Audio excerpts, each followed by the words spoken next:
yours.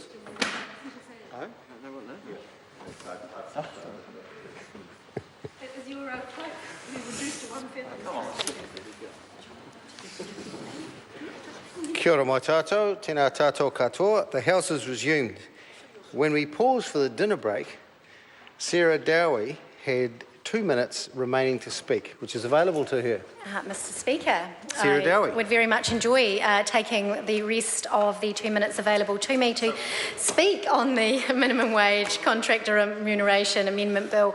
And where I left off, I was talking about it was wonderful down in Southland to have TY, the New Zealand aluminium smelter across the line, having reached a deal with Meridian as to the power costs. And that smelter is directly attributed to 1,000 jobs, direct jobs in the community, and 3,000 indirect jobs.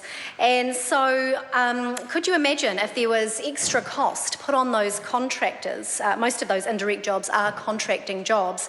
If there was extra cost put on those contracting jobs, we would see the unemployment rate escalate and the participation rate in jobs go down. And that would not be good for Southland, given that we generate over 15% of New Zealand's total export receipts.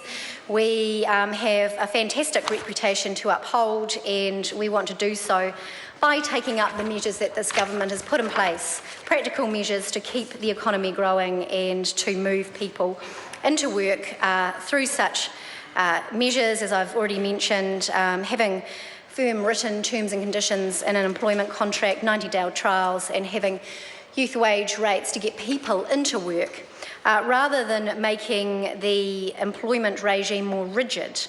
And so we want to keep people moving through into work and achieving their hopes and dreams and moving out of poverty. So, Mr Speaker, it is with that I say that this bill is one that is not practical.